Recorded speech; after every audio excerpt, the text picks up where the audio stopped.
Today we're going to discuss the 6 worst exercises for sciatica.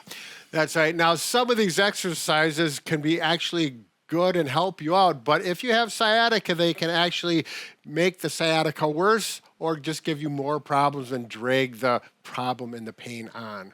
All right, now we actually have a high-tech model here at Bob and Brad that actually, but it does a really nice job of visualizing what happens to the disc that actually causes sciatica. In other words, the pain down your leg.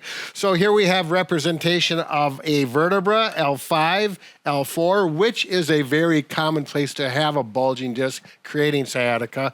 And then this high-tech visualization represents a nerve. Right through here, the spinal nerve, there it is. Now, a bulging disc can be caused or created, made worse by certain movements of your back. Mike, do you want to talk about it? So if you are bending or flexing forward and you have a compromised disc, which is the red gel looking thing here, you can actually go forward. You can see the disc will push backward, touching that nerve root, and that can cause your pain. Obviously, if it's sciatica, it's hitting your sciatic nerve root region, which will refer pain from your back down into your leg region. So with these exercises, we're going to show you these exercises commonly can push that disc back there if it's already weak or herniated. Now, keep in mind, this is not exactly anatomically accurate. However, the concept is. I have markers in my back.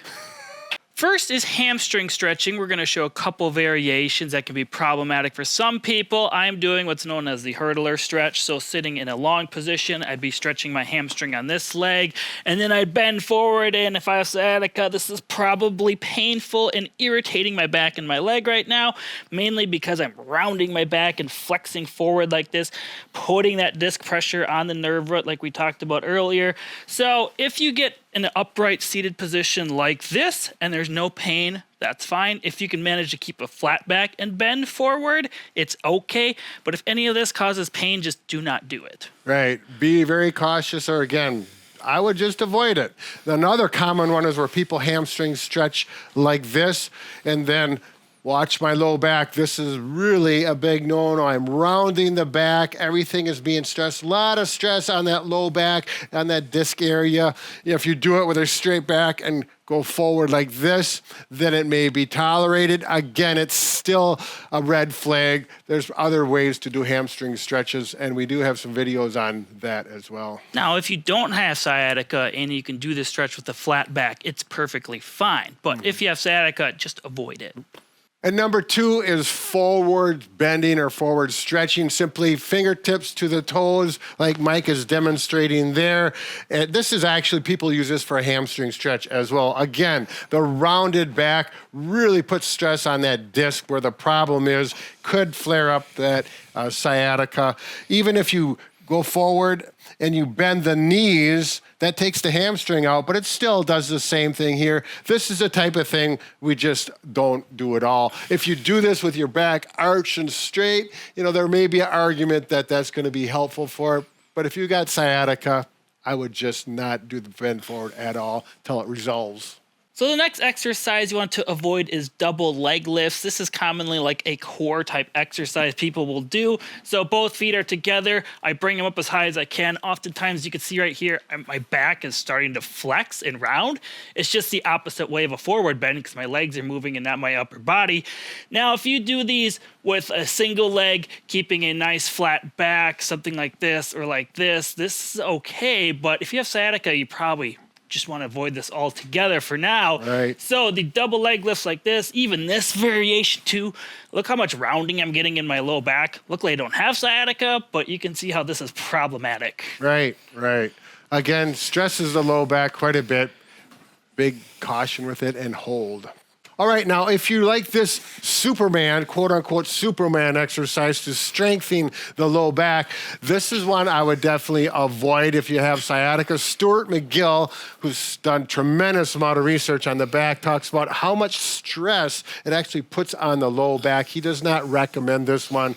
So even though it strengthens the back, too much stress with sciatica, put it on hold, and actually put it on hold forever.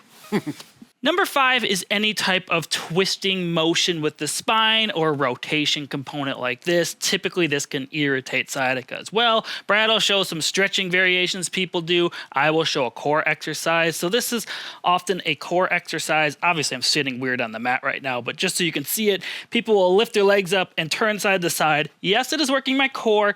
It's a workout, but if you have sciatica, it's going to cause some irritation. That's right. The other thing is a common stretch is we call them windmills, where you bend forward. Even if you keep your back straight, you do not want to do this with sciatica where you're simply working this rotational stretch. So avoid that. And exercise number 6 is a full sit-up. When you sit up all the way like this, you can see how my back is rounding, and this is causing bad posture. Now, it is a core exercise, but if you have sciatica, this is going to flare things up terribly.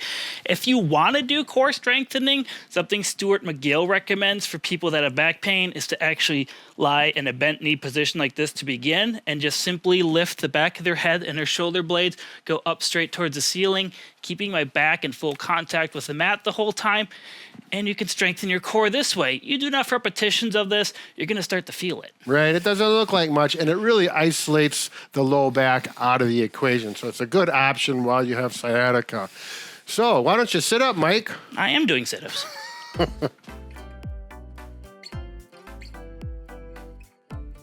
So today's product we're talking about is the Q2 massager. It comes in 3 color options. We have blue, black, and red. So this massage gun comes with 5 different heads Brad is holding there. We really like the air head, which is the cushioned one, because it can work well in bony areas, as well as the round head. The other heads are very good, but they're more for a specific trigger point area. And it also comes with this convenient carrying case where it can hold everything you need. This has been one of our most popular massage guns. We've had it for about 3 years. It's small. It only weighs 1 pound. It's great for traveling with. It has a 7mm amplitude, meaning how far into the muscle belly it can get, and a 32-pound stall force, which is pretty strong for a massage gun that only weighs 1 pound. That's right. And the nice thing about it is the cost. You'll get these anywhere from $69, maybe plus or minus, depending on what you find on Amazon. It's a great device. You will not be unhappy with it. It is also rechargeable. Simply plug it in. Typically takes 2 hours to charge and roughly lasts about 4 hours, depending upon how intense you have it. There you go. Enjoy your massage gun.